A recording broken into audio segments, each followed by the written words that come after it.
Assalamualaikum warahmatullahi wabarakatuh. Kenalkan, nama saya Nurlita Putri, NIM 12809. Di sini saya akan sedikit menjelaskan materi mengenai pendidikan seksual terhadap anak usia dini. Dari pengertiannya sendiri, pendidikan seksual itu merupakan suatu upaya untuk memberikan pengetahuan mengenai aspek-aspeknya, pengertiannya, tujuannya, serta akibatnya yang meliputi bidang biologis, psikologis, dengan menanamkan moral etika serta komitmen agama sehingga hormat terhadap diri sendiri. Kemudian prinsip-prinsip dari pendidikan seksual sendiri itu ada meminta izin. Jadi anak itu diajarkan untuk meminta izin jika ingin masuk ke kamar orang tuanya secara besar.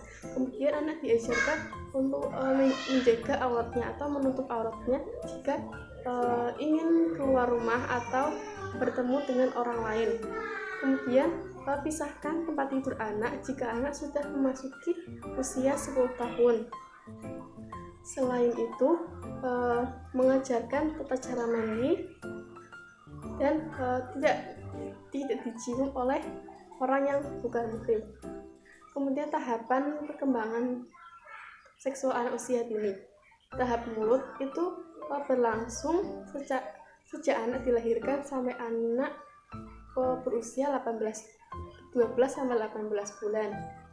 Kemudian tahapan yang kedua itu ada tahap anal, itu sejak usia 12 sampai atau 18 bulan hingga anak usia 3 tahun. Tahap tersebut merupakan kesenangan yang berpusat pada daerah anus dan segala aktivitas yang berhubungan dengan anus. Kemudian yang ketiga ada tahap paling, itu berlangsung sejak anak usia 3 sampai 6 tahun. Kemudian yang keempat ada tahap laten yang berlangsung sejak anak usia 6 hingga pubertas. Dan yang kelima itu ada tahap genital. Yaitu tahap tersebut berlangsung sejak pubertas hingga masa dewasa. Masa tersebut anak mulai ada ketertarikan pada lawan jenisnya, mulai menjalin hubungan dengan lawan jenisnya, belajar menyayangi, mencintai, butuh akan kasih sayang dan dicintai akan lawan jenisnya. Kemudian tahapan pengenalan seks pada anak usia dini. Pengenalan seks pada anak usia dini itu dirasa sangat mengingat. Pada anak usia 1 tahun, anak itu sudah menyadari keberadaan dirinya di lingkungan sekitarnya. Apakah anak laki-laki itu atau perempuan itu sama halnya mengenai pendidikan. Pendidikan seks itu merupakan suatu proses komunikasi berupa pemberian informasi yang berkesinambungan kepada anak. Menanyakan bagaimana cara penerapan pembelajaran pendidikan anak usia dini.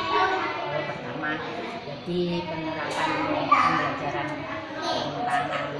tentang seksual apa? Pendidikan seksual. Ya, tentang pendidikan seksual untuk anak usia dini. Ini memang zaman sekarang itu lagi heboh ya tentang seksual yang dilakukan oleh orang-orang dewasa pada anak-anak, baik itu secara ringan ataupun secara berat gitu ya. Memang harus ada pendidikan yang merdeka berkaitan dengan pendidikan seksual. Kalau di sini itu tentang pendidikan seksual yang pertama itu kan mengenalkan diri anak bahwa anak itu saya laki-laki, kemudian perempuan yang pertama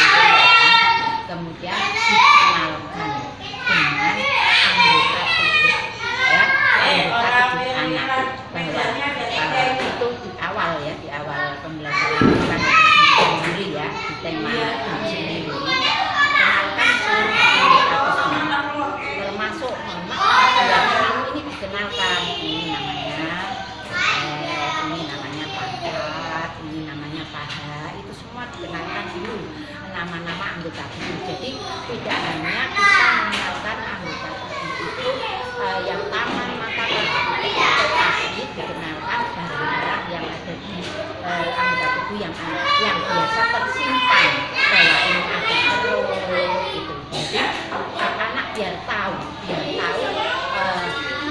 nama-nama secara keseluruhan anggota tubuh. Nah, untuk setelah anak tahu nama-namanya apa saja, kemudian walaupun sini memang TK-nya TK umum ya, tetapi pembelajaran kita di lingkungan religius ya, kita apa itu banyak mengenalkan pembelajaran dengan keagamaan. Nah, setelah itu kemudian anak itu sudah tahu nama anggota badan, bahwa anggota badan yang boleh ditampakkan adalah wajah, tangan, kaki. Boleh kalau kita tidak memakai jilbab. Tetapi kalau kita memakai jilbab, ya berarti rambut kita tidak boleh tampak ya. Kemudian badan, anggota badan ini tidak boleh tampak, itu bagi wanita ya.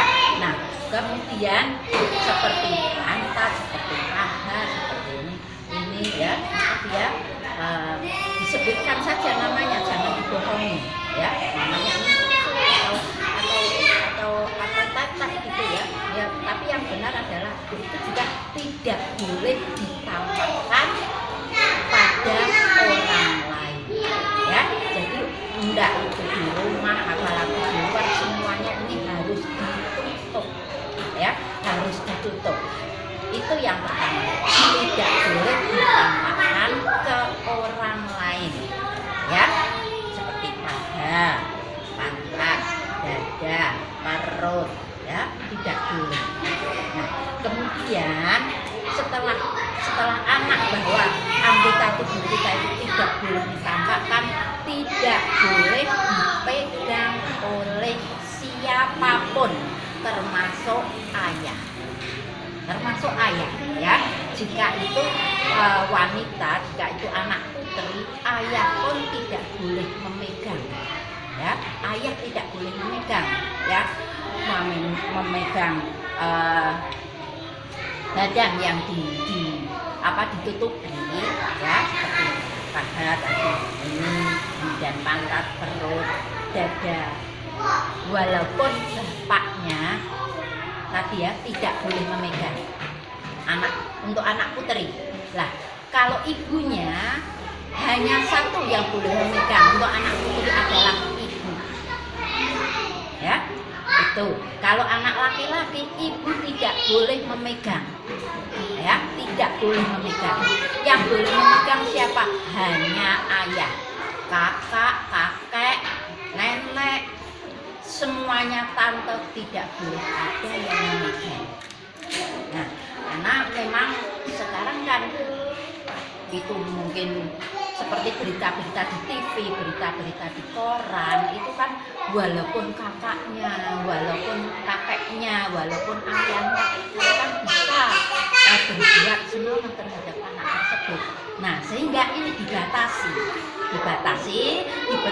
diberitahukan kepada anak bahwa hal-hal yang tertutup itu tidak boleh dipegang oleh siapapun, kecuali dirinya sendiri dan ibu jika perempuan. Dirinya sendiri hanya ayah jika itu laki-laki. Dan itu pun mungkin pada saat tertentu saja, umpama mandi ya, kita di dalam mengenalkan kepada anak, karena anak-anak biar tahu sesekali ya, sesekali itu anak perempuan mandilah bersama ibu, hingga tahu. Nah, tahu, oh kok itu begitu, saya seperti ini ya. Nah, anak laki-laki mandi bersama bapaknya sesekali, tidak harus ya dilakukan sampai anak tahu, oh bapak itu sama itu. Jadi kita tidak mengenalkan bahwa biar anak itu tanya sendiri nanti setelah melihat di dalam kamar mandi. Mungkin ada anak yang bertanya, itu apa sih Pak, apa sih, kita jelaskan, kita sebutkan namanya sesuai dengan nama yang sebenarnya, sehingga kita tidak membohongi rawan ya bagi kita, sangat rawan sekali. Kita pernah mengkomunikasikan hal ini dengan bidan desa gitu ya. Beritakan saja rumus di sekolah bahwa itu nama sebenarnya adalah ini, tidak apa-apa, karena itu memang pendidikan seperti itu, jadi boleh memberitakan di situ. Kira-kira seperti itu Mbak. Kemudian selanjutnya dalam pembelajaran seperti apa yang digunakan guru dalam pendidikan seksual? Ya, itu tentu saja kalau anggota badan tentu saja dengan gambar ya Mbak ya, dengan gambar, kemudian dengan tubuh anak itu sendiri. Tetapi ya Mbak ya, kita tidak boleh membuka pada anak bahwa menunjukkan itu tidak. Tetapi ini loh, itu kan tadi sudah dibelajarkan bahwa kita tidak boleh melihat ya, tidak boleh melihat punya orang lain, atau tidak boleh memperlihatkan diri sendiri pada orang lain. Sehingga ya kita tunjukkan ini tangan, ini itu di dalam kelasnya seperti itu ya, belajarnya seperti itu. Kemudian dalam pembelajaran sendiri apakah ada media yang digunakan dalam proses belajarannya? Nah, ya itu yang pertama tadi medianya adalah anak ya, kemudian gambar,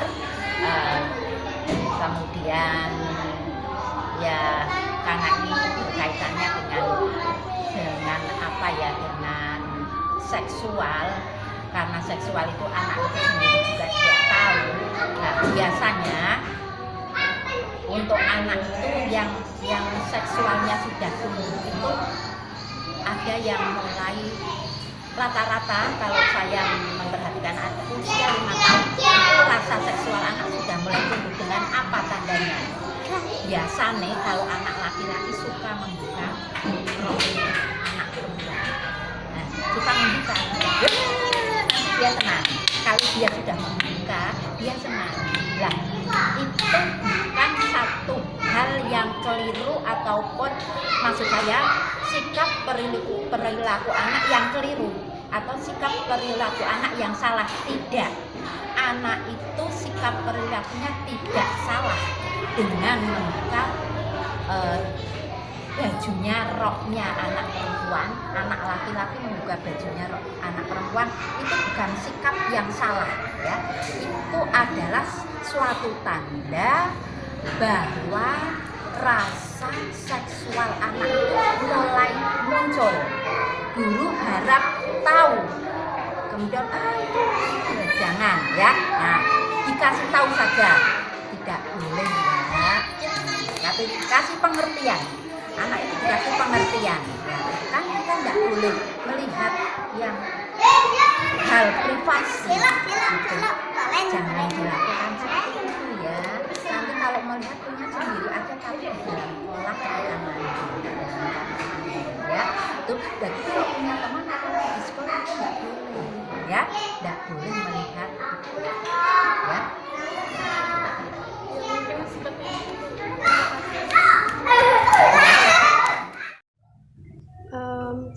Saran dari pembelajaran anak usia dini itu pada zaman sekarang itu pendidikan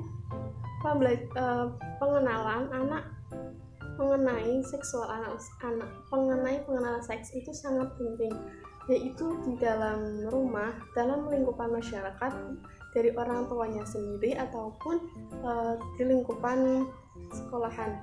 Jadi jika di lingkungan sekolah, pendidik itu bisa mengenalkan mengenai pendidikan seks itu dengan media gambar, misalnya mengenalkan anggota-anggota tubuh, misalnya oh ini hidung, ini tangan, dan sebagainya.